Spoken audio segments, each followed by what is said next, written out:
Hello, everybody, and welcome to our Friday live stream here at NORML. My name is Jax James, and I'm the NORML State Policy Manager. Today, it's going to be me and Morgan talking about some really important updates, not only at the federal level, but at the state level. You'll see in the description of today's video a link to take action, definitely some actions that we'll be talking about, a link on how to be prepared for the upcoming elections, and also some other really important information for you.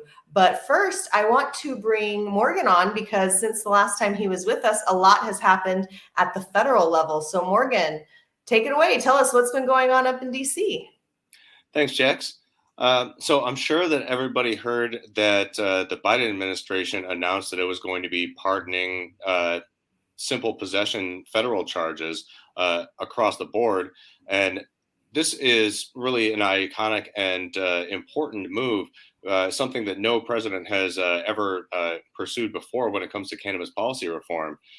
While it may be limited in scope to several thousand people that are actually eligible for these pardons, it's really important to note that these are several thousand people that are going to be able to get their lives back and will no longer have to deal with the collateral consequences caused by a criminal conviction for cannabis.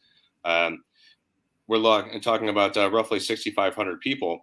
But when we really look at the broader issue here, this is something that is going to have repercussions, I think, across the board when it comes to federal policy. In addition to these pardons, the administration also urged state governors to begin facilitating and expediting pardons and expungements at the state level. And we know that the vast majority of cannabis arrests happen at the state level. So, by putting additional pressure on state governors and state governments to start pursuing this, we're really sending a signal that there is an understanding that nobody should have to deal with these lifelong collateral consequences for consuming a substance that's safer than alcohol. There are currently a little bit more than 20 states that actively pursue expunging or pardoning or sealing cannabis arrests.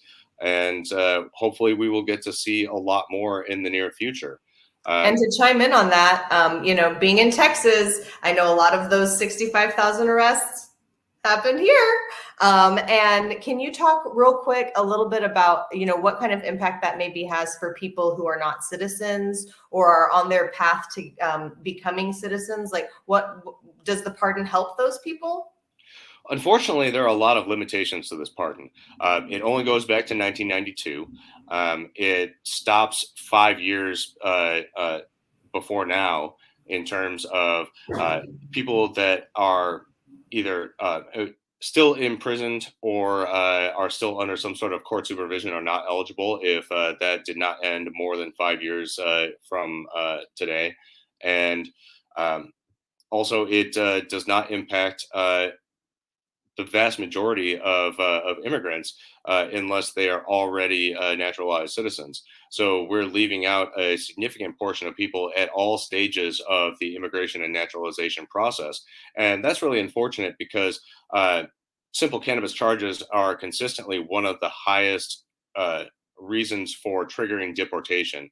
And there's absolutely no reason that people should have to worry about their naturalization and immigration status simply because of engaging in behavior that is now legal in a growing number of states, or that is could be potentially legal in an even larger number. So, there are serious limitations to exactly how far this goes, but in terms of the symbol that it sends and the signal that it sends to federal lawmakers, to state lawmakers, to state governors, it's incredibly powerful that there is now federal recognition that the harms caused by prohibition, particularly when it comes to simple possession, are far outstrip the harms caused by the substance itself. And so hopefully we will see this be able to provide additional momentum for Congress to start to approach these issues, as well as to start instituting federal funding for state level expungement efforts. And you mentioned state governors, so I will take the opportunity to plug Smoke the Vote. You can go to vote.normal.org, enter in your zip code, and it will pop up a list of governor candidates, all of the federal candidates, state and local, and we've got as much information as we can find about their voting record, quotes that they've made, and some of them we've been able to rate and grade. So I want to encourage everyone to use that resource. But please continue, Morgan. Tell us more about what's happening at the federal level. Well, I mean, I think that one of the really important and probably heavily misunderstood aspects of the Biden administration's announcement is that it calls for a review of cannabis's Schedule 1 status under the Controlled Substances Act.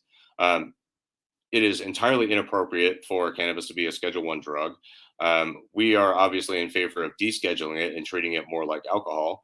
But unfortunately, as long as cannabis is a Schedule 1 substance, we are going to continue to see a conflict between state and federal laws, as well as huge barriers to research, veterans access, and the list goes on and on, especially when you start to consider a lot of the civil penalties for even a state level cannabis arrest that are imposed by federal law. So the fact that the administration called for a review of the scheduling is, I think, very important. And it puts a spotlight on how inappropriate it is to have it as a Schedule 1 substance. The problem is that this administrative review process has happened before and has always failed. Unfortunately, it also takes many, many years, even when you have an administration or agencies that are conducive to actually looking at the information and the modern data and making a responsible decision about this. We have always run up against barriers, and NORML has actually been trying to do this since 1970 and has consistently run up against roadblocks or overall failure and denial of our petitions. So simple fact of the matter is that we cannot wait for this administrative process to happen, and we also cannot really predict exactly what the result will be if we do wait. So it really makes the descheduling process incumbent upon Congress. And so I think that in terms of bringing more attention to the issue, the administration has really done us a huge favor. Now it's up to us and up to supportive lawmakers to show both the administration and other members of Congress that this is not something that we can leave up to federal agencies. This is something that Congress needs to do and can do much more quickly and effectively. And Morgan, if people go to normal.org/act, of course, at the top, we have our key federal level actions that are going on. So, what are the statuses of some of those different actions? Well, I think that the work that is going on right now with Senate leadership in terms of being able to get an incremental package of cannabis policy reform legislation to the president's desk before the end of the current session is what's really on everybody's mind.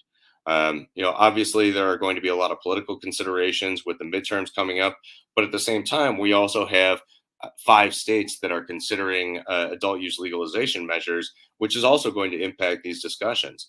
So everything that I've been hearing, and the details are being held very close to the vest by lawmakers across the board, but there are ongoing negotiations that are progressing in a positive manner to pass some form of incremental legislation between the midterms and the end of the year that will likely include safe banking with some additional anti-discrimination measures attached to that.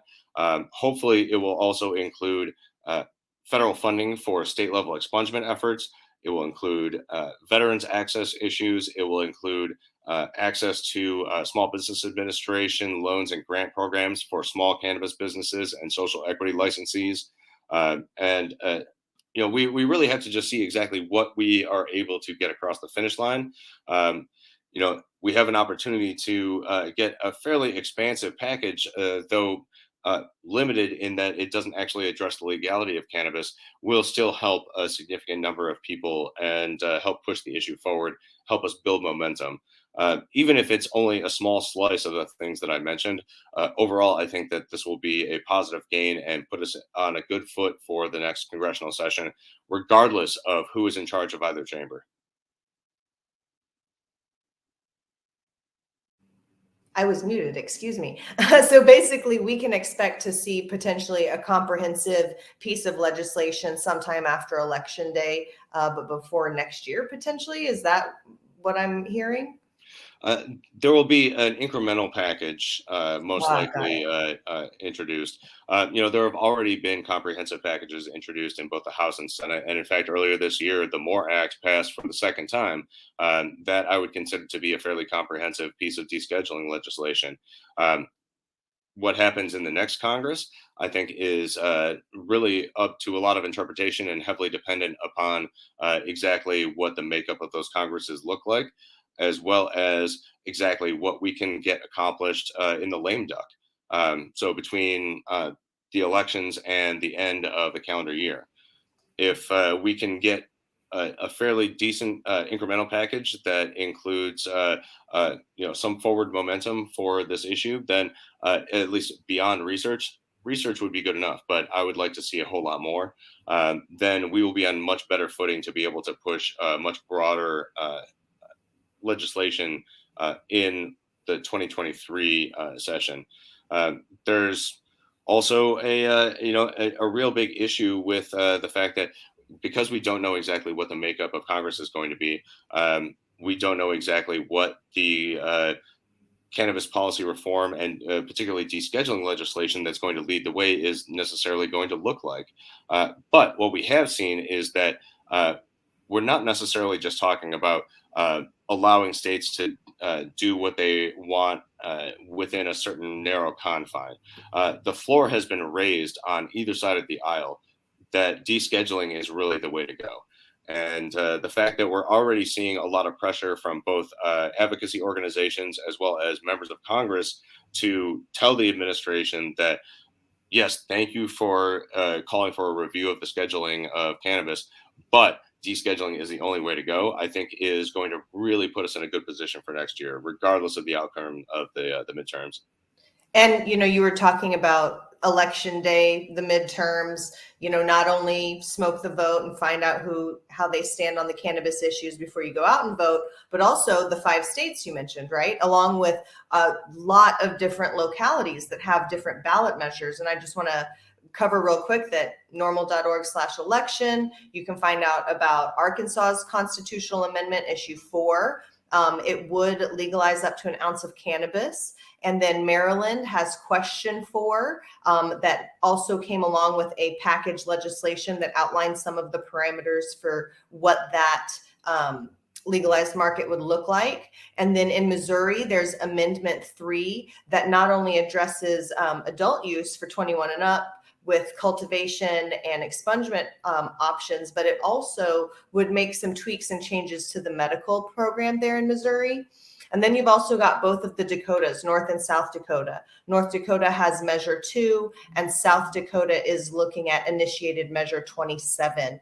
And locally, there are some efforts in Colorado Springs to address some of those bans on having retailers for the regulated adult use market in their localities. There's also some efforts similarly in Michigan and Montana. Ohio is working to depenalize more cities. They've got 24 cities already depenalized in Ohio, so working to add another 6 to that. And then since Rhode Island recently legalized through the legislature back in May, there is now this option for voters to decide yes or no on the question of will new cannabis related licenses be issued in that municipality. If they vote no, then they're not going to be eligible for the state licensed revenue from the state licensed sale of marijuana. And then, of course, in my home state of Texas, we have to go through the legislature to change our laws, but there are localities that have certain discretion. And one of these things is home rule cities, and they can pass laws or regulations that they deem necessary. Excuse me. as long as state law doesn't prohibit it. So on the ballot will be language to depenalize marijuana possession in Denton, Elgin, Harker Heights, Killeen, and San Marcos. So, I mean, on top of just being involved in, the candidates that are in the races, or if you are in any of those states, you also care about voting for these measures so that we can continue to put pressure at the federal level to continue to change things through the legislature and get descheduling across the line.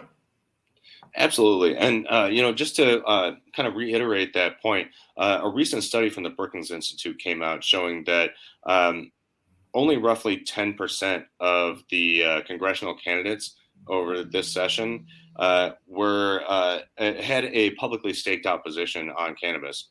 And that is largely because they don't feel that it is a high priority issue for voters. That same week, a Morning Consult poll came out showing that it actually is a priority issue for a majority of voters to varying degrees. So if you want lawmakers to respond to your requests, if you want them to actually make cannabis a priority issue, particularly at the federal level, you have to tell them that. So anybody out there that's listening, please make sure to contact your lawmakers, and you can do that through NORML.org, and let them know that you want them to pursue cannabis policy reform as a priority issue. Absolutely. So any other federal updates for us, Morgan?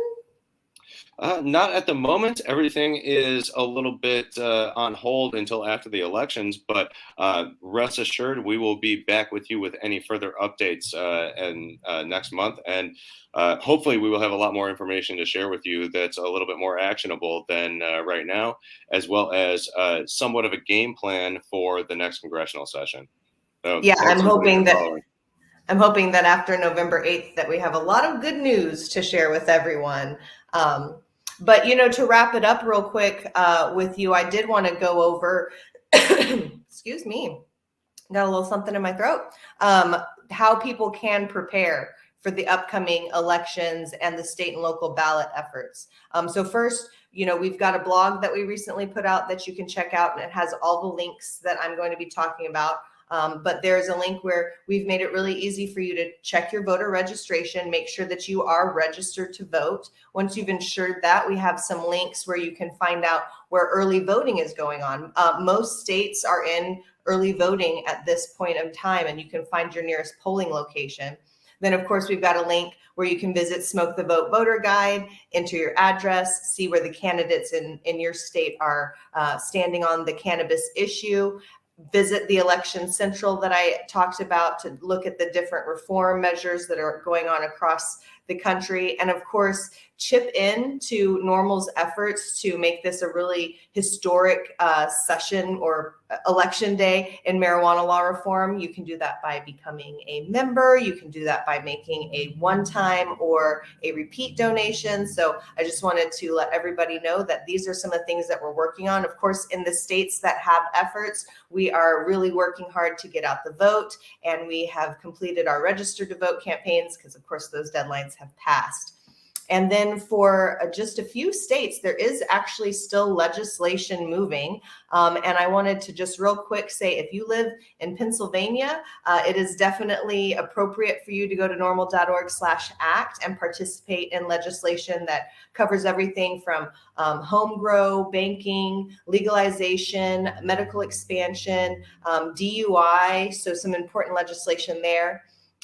Also in New Jersey, there is employee protections, home cultivation, insurance coverage. So all of those are important and worthy pieces of legislation to act on. There are also two kind of smaller bills in Michigan and a few bills in Ohio that are still active. So I just wanted to let everybody in those 4 states know that there actually is something you can do at the state level as well. And that's all I have today, Morgan. What about you? Any final thoughts before we say goodbye to our friends?